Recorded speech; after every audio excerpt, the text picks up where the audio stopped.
want to start with Liverpool, and I want to say this: we have been inundated with Liverpool fans who have wanted to come on the Top 6 show for the past 2 months. Today, KJ was scouring all around Earth. He even contacted Elon Musk to see if we could go to Mars. Couldn't find one. Not available. Niente. Okay. But we're going to start with Liverpool because they had a little bit of a slip up yesterday, gents. They were behind. They're playing poorly, but then they got into the lead, little fortuitously maybe. Could Van Dijk have got a red card? Should they have conceded a penalty? But they get the lead in the game. And then right at the end, Kelleher, who's been excellent for them, decides to let a ball go. They concede. They drop points. A little bit of vulnerability shown. I'll throw it out there to the panel. I'm just going to start off by saying Mo Salah, every game cannot save you. Other players are going to have to step up because defensively, Kelleher made mistakes. You had Joe Gomez making mistakes. You had the right back Kwanzaa making mistakes. But Mo Salah was doing a carry job, trying to get you guys back into the game, got you in a winning position, and he can't save you every week. 75% of Liverpool's goal contributions this season in the Premier League, if I'm not mistaken, come from Mo Salah. That is not a recipe any team wants. You don't want 75% of your goals coming from one player. It's good when you're winning and you're getting results, but it can quickly turn left if he gets injured or if he's not capable of rising up. And I'm just looking at Liverpool and I'm saying, who else is going to rise up if Mo Salah doesn't do so? Because yesterday he did that. No one else really could help him out. This is why I've said to Arsenal fans, like, we got to keep winning games and just worry about winning games because, like, Liverpool, when you watch them, I think they're a Salah injury away from actually dropping loads of points in games. But I think they've been good this season, but I think it's been more that Salah's just been unreal this season. He's currently the best player in world football. And yesterday showed it. I think they got away with one yesterday. I don't think they should have even got a point out of the game when you see some of the decisions that happened in the game. And yeah, man, I think they're showing some vulnerability, but I think they have done. Even the week before, a dodgy, they want to moan about Kelleher's mistake the week before against Southampton, goalkeeping error, a penalty that for me is never a penalty. So I think that this is why the teams below us, Chelsea, even still City, have to be looking at Liverpool game. I see them dropping points. I don't think this is a Liverpool. If City was 9 points clear, it'd be a different story if they were playing like this. I think Liverpool will drop points. And yesterday showed it from winning and conceding in the 90th minute. That's a big result to drop. Definitely win your next game's Everton, who's just won 4-0 and it's the derby and it's away at Everton. You know, they could then see them drop points again and Arsenal win and Chelsea win on the weekend, and then all of a sudden the gap closes even more, and then pressure starts. I don't know. I think it's a little disingenuous to call them Mo Salah FC. They've been the best team on both sides of the ball, so I think it's a little bit. Do you know what I mean? I think part of it is hope. I get it because you guys firmly believe you can win this title, so you guys are looking for any hope like you can to. David, do you know their third highest goal scorer in the Premier League has 2 goals? That's the same as Thomas Partey for Arsenal. Yeah, that's fine, but like they've barely been conceding goals. Yesterday was an anomaly for them. They haven't conceded 3 goals in ages. Yeah, fair enough. But yeah, that's fair. But David, I'll rebuttal that by saying, like, when you look at Arsenal and even you guys, we've only lost 2 games. A lot of the games have been draws. These guys have conceded enough goals to get draws, but what happens when they're losing against us? Salah. When they're just about winning against Aston Villa, Salah. When Newcastle are beating them, Salah, and then Salah again. Do you know what I mean? Like, Salah's been clutch for them this season, and that's why I think they're not. All right, cool. Salah FC might be a bit harsh because I think Van Dijk's been quality. I think Trent's been quality. I think Gravenberch has been quality this season. But I think he's been that guy for them. That's the reason. I don't think they're that far ahead without Salah this season at all. I think that they're in the mix. Do you know what I would say? Sorry, I was want to say to defend Liverpool. The one that I understand, he scored a lot of their goals, but last season when Mo Salah missed about 2 months, I don't think they lost a game. So they have this Liverpool team. I know Klopp was the manager, but I think they look better this year without Klopp. To be honest, they've won games and not collapsed. When Rom's here with us now, we have got a Liverpool fan in the house. I love it. Like, I've seen Liverpool without Mo Salah over a number of seasons and they've won games. I wouldn't necessarily call them Mo Salah FC. They've got other players that can step up and score goals. Gakpo, as an example, can score goals. Diaz is having a good season. Of course, if they lost Salah for 6 months, it would have a huge dent. The same as if you guys lost Odegaard any longer than you did, it would be a big dent for you. But I don't necessarily think they're a one-man team. I just think he's so good. Do you know what I'm saying? If you guys didn't have Henry between sort of 1990, during the Invincible season, do you reckon you'd have gone invincible without Henry? No, Probably not.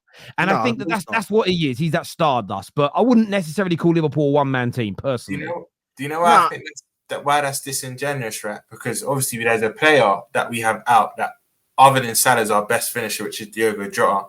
But this is the frustrating thing. He's never available. And I've always said, when it comes to summer, if we get a decent offer for him, we might have to entertain it because there's no point having a good player and you hardly see him. But the reason why I think the one-man team stuff is disingenuous, if you don't remember last season, when our front three weren't really firing, you had McAllister winning us games, you had Trent winning us games, Konate and Van were scoring headers. So I wouldn't necessarily say it's a one-man team. Because Salah's he's on course to have his best season at the age he is, I think it's easy to say we're a one-man team because he didn't.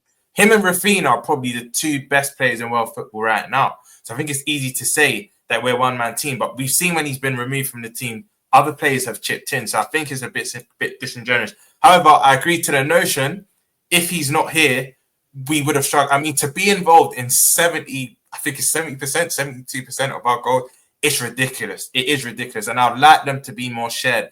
But I think if and when Diogo Jota comes back in, because we were told it was 2 weeks, suddenly it's been 2 months that he's out. I think once he comes back in, it will relieve the pressure of Salah again, because he's our most natural finisher for me.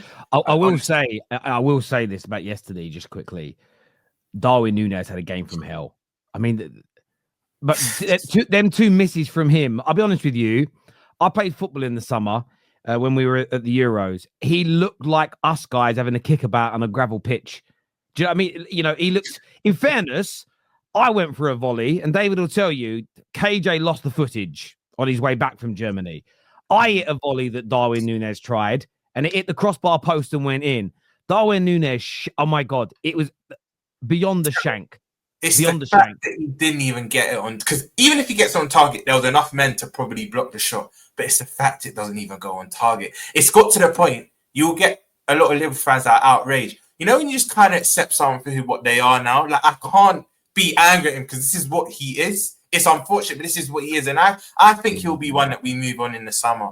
We just have to cut our losses. It hasn't worked. Was it you that tweeted something today I think you tweeted this about the pedigree of number 9s that you've had at your club. Tom. Was it Tom Little? It was Tom. You retweeted. Maybe that's why I saw your name near it.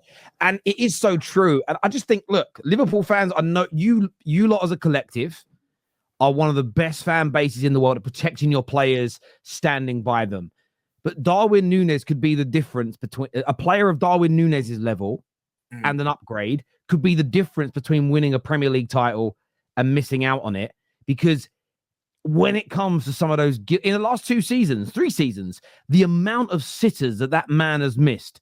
Like, a lot of us have got strikers, for instance, who you look at and go, I wish we created more sitters for them. Darwin Núñez is the complete opposite. The amount he misses, and they're comical as well. It was, I mean, look, you guys, I think you were a little fortuitous to get a draw. You had Mo Salah's brilliance. I thought Van Dijk could have got a red card for what he did to Gordon.